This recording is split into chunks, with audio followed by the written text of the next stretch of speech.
Now, did you have a lovely time the day you went to Bangor? How are we moving on to this? Bangor! Well, could have been a whole lot nicer if a plan to redevelop the seafront had gone to plan. 10 years after Northdown Council started spending hundreds of thousands of pounds on property, the planned Queen's Parade development still hasn't got off the ground. Chris is down there now.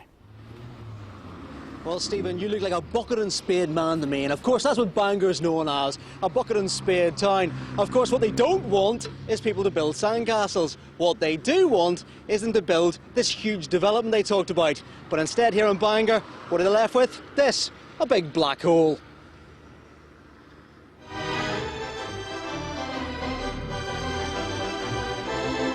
Ah, remember the glory days. In its heyday, Bangor was the summer seaside resort. Very few people come to Bangor for their holidays anymore. Instead, they tend to jet off to the sun to enjoy an ice cream there. However, Northdown Borough Council was aware that that was happening. So about 10 or 15 years ago, they came up with a plan. They take a lot of old property at Queen's Parade, knock it all down and build instead a brand new entertainment and leisure complex. Except, while the demolition happened, the development didn't. The council's big ideas proved tough to put into practice, and the seafront has been looking empty and desolate for years.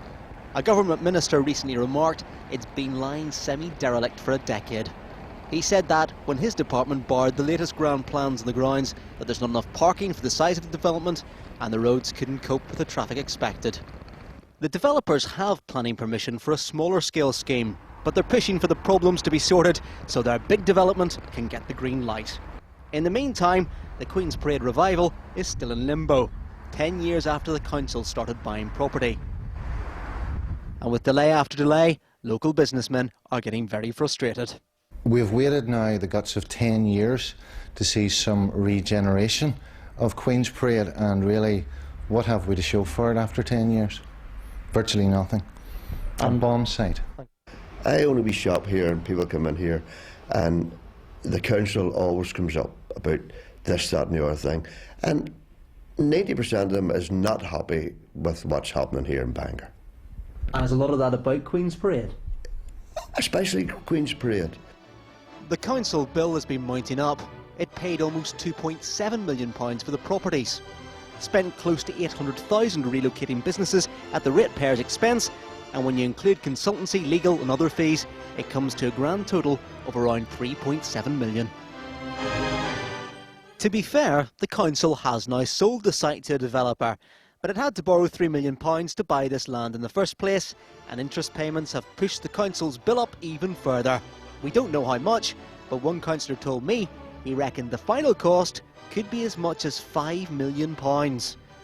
The developers say they paid in excess of £4 million, although it's believed not all of that is cash, and so far only £1 million has been paid. So where does this leave Bangor's vision for the future? Well, the council, it seems to have paid its money. The only problem is the completion of the development. There's still no end in sight for that.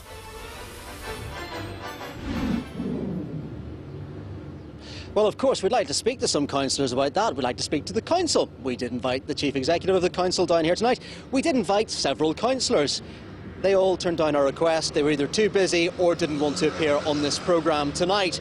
Let's speak to Tommy McDowell, who was the man who asked for the Freedom of Information Act, said you need these information, you want to know how much money was spent. Are you happy with the results that you got? No, but first, Chris, can I just say that I'm disappointed that Trevor Pulley himself didn't turn up here to answer questions. Our 24 elected representatives should have been here as well. I actually call for his resignation now, and I call for the councillor's resignation. It's a public disgrace that they can't be here.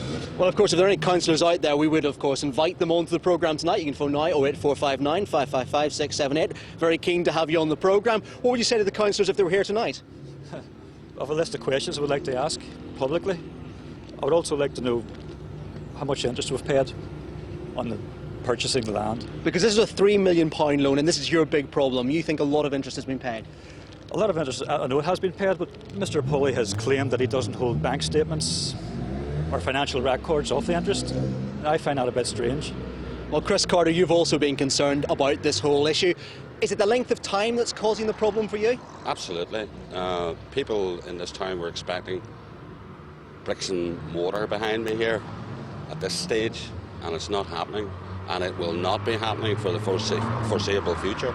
But of course there are problems here in terms of the Department of Social Development, Department of Regional Development. They are concerned and say that this can't go ahead in the current situation. That's not the council's fault, surely. Yes, it is the council's fault, for the simple reason, away last year, people were told via our local paper that everything was done and dusted. Now this was for the first plan, but nobody told anybody about a second plan. You know, the council forgot to tell people that there are actually two plans. One that was passed, which could have been started way back in April of this year. Well, let's talk actually to one of the developers. He's on the line now, he joins us now. Adam Armstrong is on the line. Adam, do you want to start off just by telling us what you actually have got planned for the black hole behind us? Yes, when we first originally bought, as you would call it, the black hole behind you, there was a smaller development brief made out by the council. We got full planning permission for the smaller development about 6 months ago. But about 18 months ago, we decided that there would be a grander plan for Bangor, and the smaller plan would only be a short-term fix and wouldn't help the overall regeneration of Bangor. The larger plan... Well, Adam, the big question here being asked up from the council is just how much money you spent to buy this plot of land. How much did you buy it for? The plot of land at the moment has cost us in excess of £11 million. No, but the actual thing that you bought from the council, how much did that cost you? The council land cost us in excess of £4 million, plus the council have a profit share after the end development of the larger development. When the larger But speaking to council sources, they tell us that the £3 million is actually what was paid in terms of cash.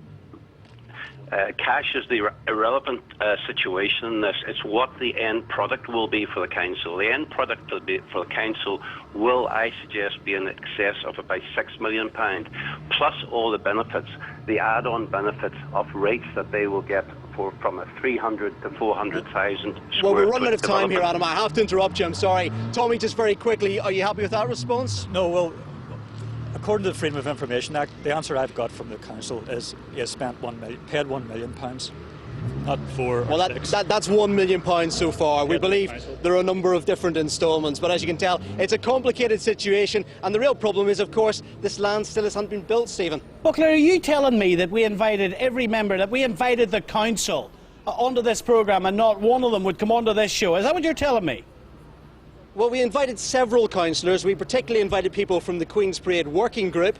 None of them seem to be available tonight. Some did say they may turn up tonight. However, they didn't actually turn up, as it turned out. Really starts to wind me up, you know, when as the media we're looking for answers, we're looking on answers, you know, it's not secrets we're looking for answers on behalf of the ratepayer. What is this programme all about? And I'll tell you what, tomorrow morning on the radio, I'm on the radio tomorrow morning 9 o'clock, I want to see who from Bangor Council is going to have the guts, and I say the guts, to come on the radio and start answering some of these questions. We'll give you the number, look it up in the book if you don't have it, call BBC reception, ask a mate, it won't be too difficult to get in touch with me. Shall we move on?